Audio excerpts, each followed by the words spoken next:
Hey, thanks for tuning into the Art of SBA Lending. Today on the podcast, we have Fred Crispen. Fred is Senior Vice President at United Midwest Savings Bank. Fred runs one of the nation's leading shops for SBA loans under $150,000, which you know as well as I do can be tough to source. So stick around to learn more about Fred's small loan program and how you could create your own small loan program at your bank.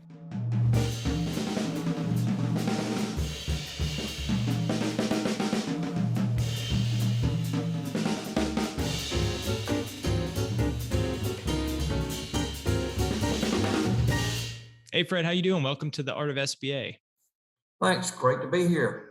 Perfect. Well, I appreciate you joining. The reason I asked you, two things. One, you run an SBA shop that closes 1,000. Would it be 1,000 SBA loans a year? Something crazy like that?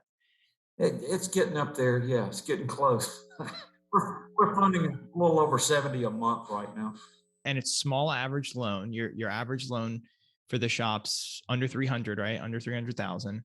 Yes, we do loans from 20,000 to 150,000 under the SBA 7A program for startup and existing businesses. Probably 93% of the loans we fund every month are pure startups. Well, that's interesting. So, that's a unique model. So that's why we wanted to have you on to talk a little bit more about that. And then also, you've just been around SBA for a number of years, and I'm sure we can tap into your brain and get some knowledge from and put everything into perspective. But before we get into all that, I just wanted to get a little bit more about your background. I like to start with the same question I ask everyone, just because you know our industry and how cool it is and how niche it is, and to fall into it like I did. I feel so lucky. I'm curious, how did you get into SBA lending?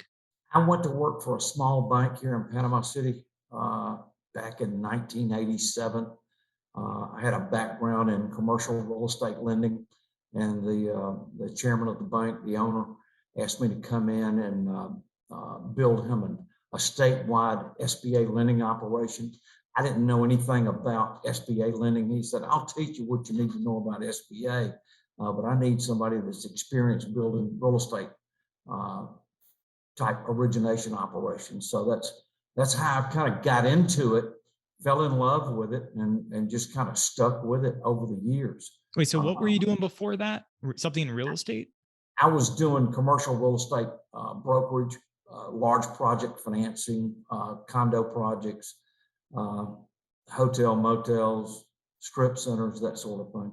You had minimal SBA experience at that point, and then they just said, can you build us an SBA department? Yeah, had none. He had an SBA department, but he wanted a statewide operation. And because we had pretty much saturated the market here in Panama City for SBA loans. So we did. We were the largest SBA lender in the state of Florida for a number of years, the old Bay Bank and Trust Company. The old Bay Bank and Trust Company. Wow. That's quite an opportunity. You don't see that too often. I mean, that was SBA was SBA a little newer back then? Like when are we talking? When was this? This was 1987. Actually, we got the first PLP approval in I think it was 91.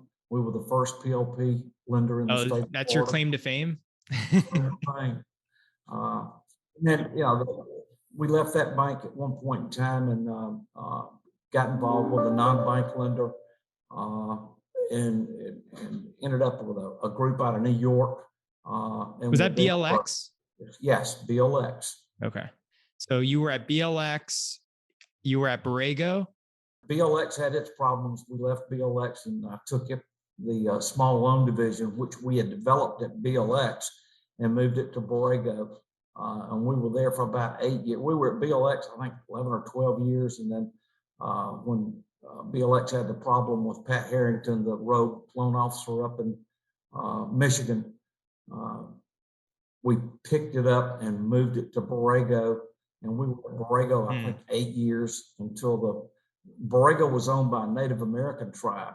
And after the recession of, was that 2010, the tribe decided to sell the bank and devote all of its attention into its casino operations. So When they did, the Mm. group that bought it wanted to be a West Coast operation. They didn't want to be nationwide in scope. So that's when we moved again uh, to Celtic. We were at Celtic about 4 years, and I left there and moved it to United Mid. So it's one of those things where like your last shop led you to your next shop and Yep. it just went. And so, Well, but we've been in the same office building, the same you're kidding. space now since 2006. We've just changed the name on the door a couple of times. Oh my God. And you've been a small loan guy this whole time, pretty much. Initially, I was a large ticket lender, doing loans up to $2 million back in those days was the max loan amount. And in 2003, uh, Bobby Tannenhauser, when we were at BLX, asked me to look at developing a small loan product to help diversify our portfolio and kind of bring our average loan size down. And we started looking at the old Community Express program that was around back in those days, got involved with that, figured out that you could credit score that product. We didn't know anything about credit scoring. My son uh, tied up with the Fair Isaac small business scoring model, and we hooked that up with a loan platform so that we could credit score those loans and turn them quickly. Then in 2011 or so, after the recession, SBA decided to do away with that Community Express program, which had been a pilot for about 10 or 15 years, I think. And so we worked closely with DC at that point in time to put together what is now the SBA 7A small loan program. And SBA even adopted that same model we've been using since 2003, the Fair Isaac small business model, to credit score all loans 350 and below. So yeah, it's been a fun trip. Wait, let me make sure I understood that. This SBA credit score that I don't understand. I call it an arbitrary score. I don't know how they calculate it. Are you saying you guys created that? No, we didn't create it. We tied up with Fair Isaac has a scoring model, a small business scoring model that we discovered back in 2003. And we started using that model, credit scoring those small loans. Oh, okay. So the model itself, I'm with you. Okay. And then SBA adopted that same model about 4 years ago now. And so now all loans 350 and below get scored in that Fair Isaac small business model, which kind of validated what we've been doing for a long, long time. Okay. I thought your son's name was Isaac and you guys created that. No, my son's name's Gary. Gary and I together run the small loan division for United Midwest out of Panama City Beach, Florida. Okay. Yeah. And then that brings you to United Midwest Savings Bank.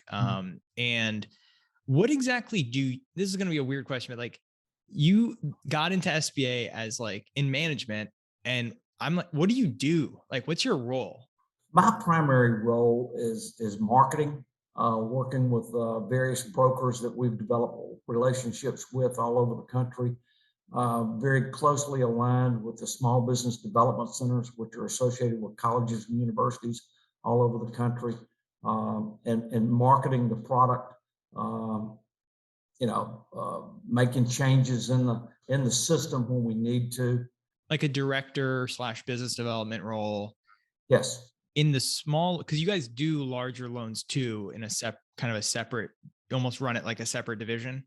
Yes, it's a separate division. The large loan division is run out of the home office in Columbus, Ohio. That's where United Midwest Savings Bank is located. So in the small loan division, which by the way, what out of the total volume for the bank, how much is coming from the small loan division? Last year we funded just a tad over 110 million in small loans with an average loan size of right at 140,000. Okay. So like half roughly. I mean, a decent chunk. It sounds like. Yeah, I think we're up to funding a little over 200 million a year right now. But yeah, it was a decent chunk. It's a lot of loans. And in your department, do you guys have any other BDOs or loan officers or anything like that? How does it work? Like, how's this infrastructure look like staffing wise? The marketing is done by Terry and myself. And like I say, we work very closely with 5 or 6 fairly large brokers, and then we have a lot of other brokers that we work with all over the country, uh, doing a lot of franchise financing. Mm. Probably 80% of what we fund every month are one of the smaller type franchises, i.e., Molly Maids, 360 Painting, you name it. Those small service type franchises that we can do on a nationwide basis. Let me set the table here. So SBA program, it's been around for decades. 7A, that's the flagship.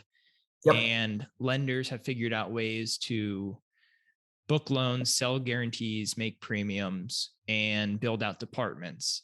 Over time, the 10 years I've been doing this, more focus on speed and efficiencies and things like that. You have to staff up, you have to pay people. And then just the average loans kind of industry wide have been going up and up because lenders seem to focus on the more profitable business. I mean, you guys do almost as many loans. I was looking at the numbers through last month, and Live Oak's the number one lender in the country volume wise. You do almost as many loans a year as them, and they're number one in the country by far, but they have a super high average loan amount. You Mhm. guys have a much smaller average loan amount, but units wise, you're right up there with them, which is mind blowing to me, which is great. It's awesome. So with that said, you guys have taken a totally different route, figured out a way to run a profitable division with Mhm. a smaller average loan amount, and you're able to do these deals that honestly it's hard to do. I mean, people are just happy to have a source for some of these small loans. I mean, I can't help people that do this. A lot of BDOs are in my position, so it sounds like a great opportunity. I'm just curious how you guys are doing it. There's a gap there for me. I don't understand. What have you guys figured out that others have not? We've been doing it for a long time. I mean, it has evolved over the years. When we first got involved, back when we were doing it under the Community Express program, there was a lot less detail required. We had to provide that borrower with technical assistance, help them write business plans and that sort of thing. And that's when we tied up with the SBDCs nationwide to, to provide that technical assistance. Well, that's changed. The SBA now that it's a regular program under the 7A requires a lot more documentation than what we had to do back in the original days. It's no longer just credit score and move on. They require a loan memo that addresses all the various topics that you have to address, even in a larger loan. The major difference is loans up to 150. SBA says you got to take a lien on the business assets, but that's it. And the SBA is guaranteeing 85%, Yes. which is higher than the normal 75, which Correct. is another incentive for lenders to be doing this. So it sounds like the relationships you have with some of these key referral partners and SBDC partners Mhm. is one of the secret sauces, as well as just the fact that you've been doing it so long, you've just had more time to figure things out. Basically, we've got a process that we've put in place, and we adhere to that process. We don't micromanage people; we micromanage that process uh, to the nth degree, because one small mistake here could turn into 15 mistakes down the road if you don't fix the problem in the process. So we bring people in, train them ourselves. I'm in Panama City Beach, Florida. I can't go out and pick off experienced SBA staff from other major lenders. They're just not here. So we bring people in raw, train them the way we want them to do it, and kind of go from there. We've got a staff now of right at 30 people doing nothing but these small That's loans it. day in, day out. Yes. I thought you were going to say 200 people. Nah. You Nah. guys are cranking out that much volume at 30 people. That's incredible. Just to give you context, we have like 50 people Mhm. and we do, I don't know, I want to say 100 loans a year. You've figured out some efficiencies that apparently we haven't, but also it's a different program. We're doing the regular stuff. But anyway, Fred, you said something earlier that stuck out at me. There's no BDO model with what you're doing. You've cut out a very expensive part of the process for for what you're doing. Yeah. how happy are you that you don't have to manage a team of BDOs like your counterpart at the home office? Well, I mean, yeah, it makes it a lot easier, no question. But understand, these are relationships that Terry and I've built. And originally, my wife worked with us for a number of years. She retired about 8 years ago. But when we built this thing, we built these relationships all over the country over time. And so we've just maintained them and we continue to add to it. So you train people the way you like to do it from outside. These are people with no SBA experience. That's correct. That's correct. We That's find it a lot easier to train somebody that has no experience than it is to bring somebody in and retrain what they think they already know. that resonates hard with me because that is, I feel very strongly about that as well. I think looking for people that know SBA is kind of short-sighted. I mean, I want to hire people that have different attributes that you can't learn, but SBA you can teach. Yes. Underwriting you can teach. So there you have it. There's your secret sauces. You have relationships, you have experience, and you have training. Most lenders don't even have that any sort of training program like that. We have to. And we've got it split up into three basic sections.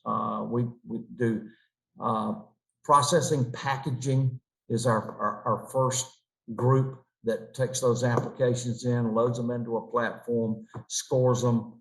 My packaging processing manager looks at those scores and approves or denies that credit.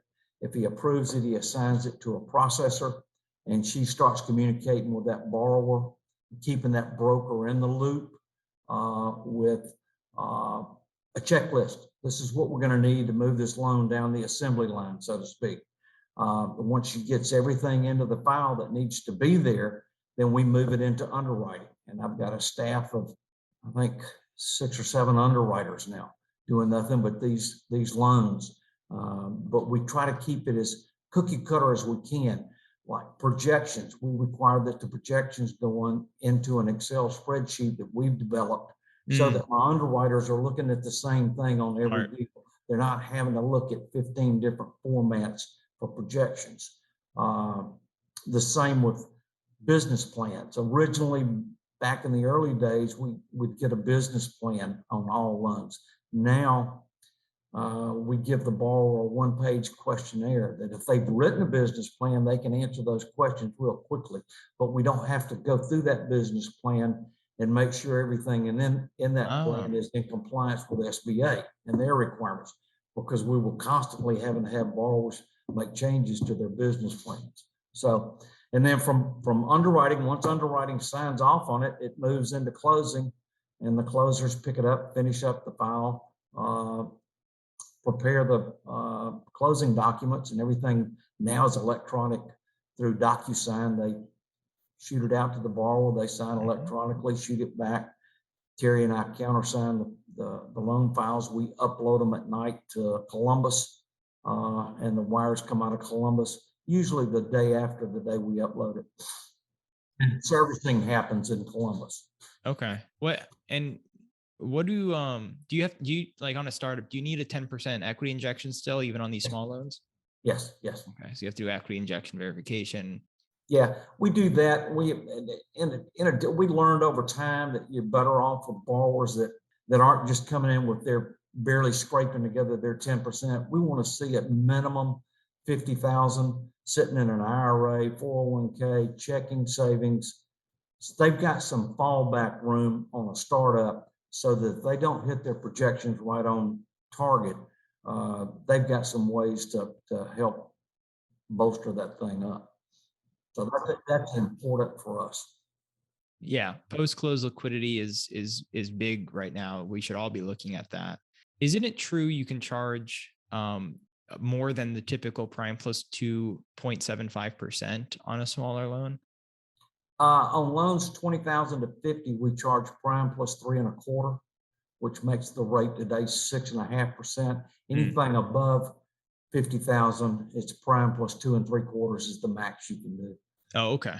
Got it. Which is incredible in the grand scheme of things. I was looking at a debt schedule yesterday. They had like 4 loans on the books.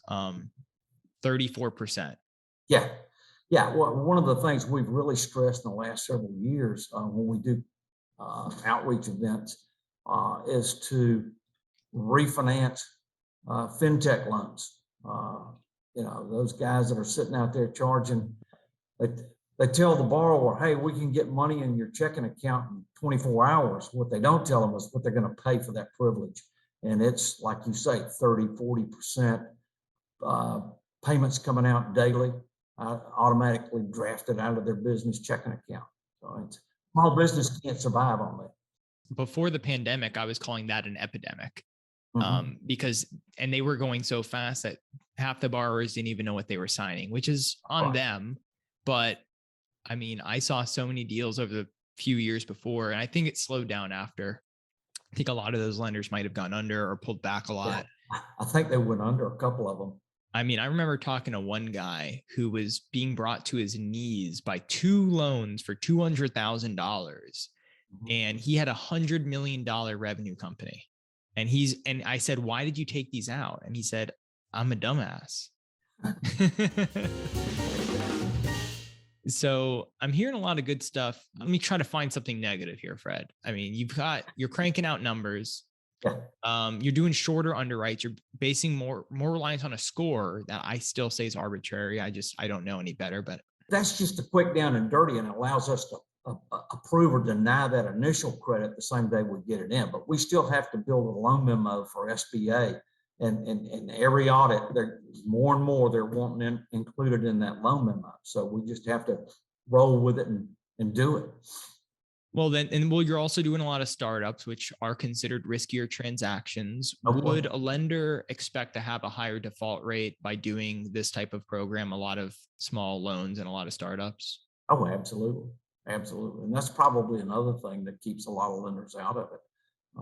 But I mean, our cutoff score in the small business model, uh, Fair Isaac would tell you if every loan scored at a 165, which is our cutoff, you could probably expect about 6.5, 7% of your portfolio to go 90 days or more past due, which is basically a write-off.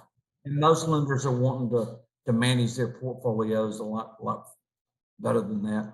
But I mean, it is what it is. And SBA adopted that model. Initially, their cutoff score in the model was a 140, which was way below where we are now. They raised that score up during the pandemic. Their cutoff score in the Fair Isaac model now is a 155, which would equate to a higher default rate. But SBA's opinion was if they could manage their defaults to 12% or less, they would have been a lot better off in the last Great Recession than they were, because there were lenders out there that, especially some of the rogue lenders that they had let into the Community Express program, were running 30 and 40% default rates. Oh, how do you do that? You got to go out of your way to do that.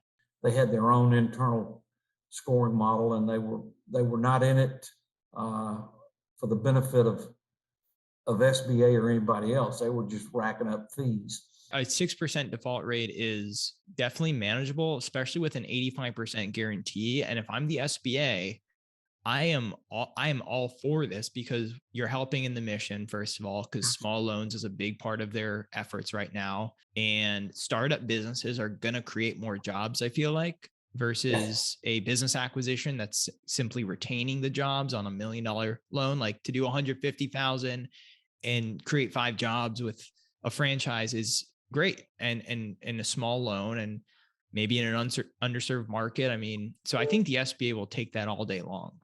Yeah, we call them dinner tables. Every loan we fund is creating dinner tables. And you're right, it's probably anywhere from 2 to 5 dinner tables that are created every time we fund one of these small loans, just depending on what kind of business it is.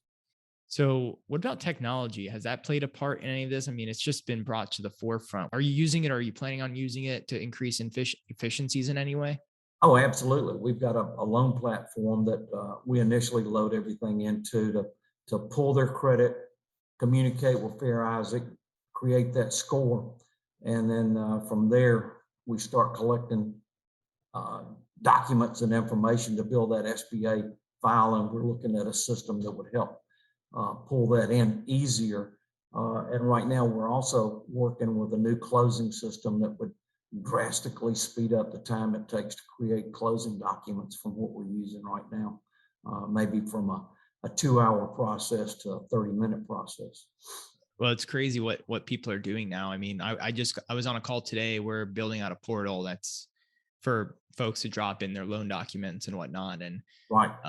so we kind of did a soft launch of that a couple of months ago, and we're working on it now. And it's a fairly new company who's doing this, and it's plugging into Encino, which we're also in the process of building out. And basically, the machine now just knows what things are.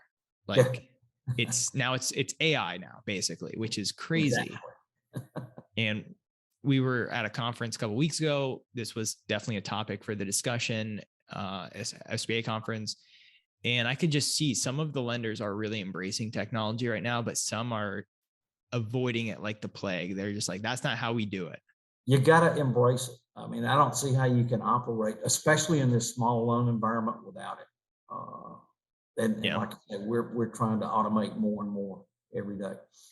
And before the pandemic, we talked about it on the podcast, basically saying like technology for what we do. I mean, especially in the larger loans, it can't replace us, but it could certainly be a really helpful tool for us. Oh, no question.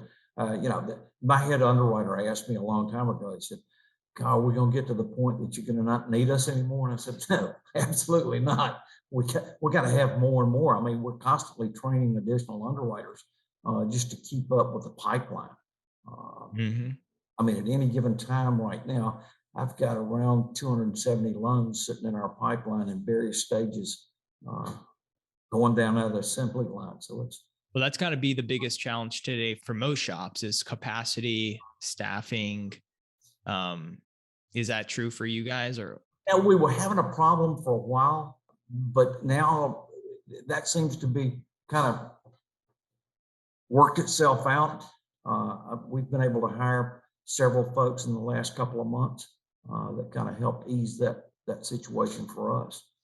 Now, I Okay. don't know, it's just because the job market here in Panama City is a little better. We've got a lot of people moving in here to this area, so it creates opportunities. Right. Yeah. Here in Florida, I mean, it's been just booming all over. Yeah. What's the biggest challenge you see today for us or you or the industry or anything? Right now, probably the debt ceiling. I think could throw a monkey wrench into what we're doing right now if that's DC. not fixed here in the next week or two. But outside of that, I think it's a growing economy. I mean, our pipeline doubled during the pandemic. Now, a lot of that was because a lot of the lenders that were doing what we do went away, and so we just got besieged, and it's taken some time to hire and staff up to handle it. But we're there now, so I feel very comfortable about where we are and where we're headed. I feel good about it too. I think we're in for some good years for SBA. I think this is why the SBA program's here. We talk about a lot of these lenders pulling back. We're here to fill in the gaps. Yep. So that sounds great. And, I think, and we have a lot of BDOs that listen all around the country. So I think, Fred, for what you're doing probably will resonate with a lot of them. So I just want to highlight the program before we jump here, just so that folks know what they should be sending you for the small loans. It's up to 150, right? It's Correct. Looking for post-close liquidity. We're doing startups. It's all single disbursement, right? Anything else? That's pretty much it. I mean, for the most part, it's probably a double disbursement for us because we're paying those franchise fees, the balance due on them. And then the rest of it, we disperse into the borrower's business checking account with whomever they bank with. We can be a local banker's best friend in a lot of ways because we'll do things they don't want to do. And we're not a typical bank that's looking for deposits and that sort of thing. We do that up in our footprint in Columbus, Ohio. But outside of that, we wire into the business checking account with whomever they bank with, wherever they are. How can they get in contact with you? And we'll put the information in the show notes as well. Sure. F. Crispen at umwsb.com, or call me on my direct dial is 249-6886. Okay, perfect. We'll include that. And I appreciate you coming on. It was great chatting with you. Absolutely. Give me a call anytime. All right, that's it for this week. Don't forget to subscribe to the podcast so you never miss an episode of The Art of SBA Lending. And if you have any feedback or suggestions, email me at ray@artofsba.com. Until next time, ta-ta.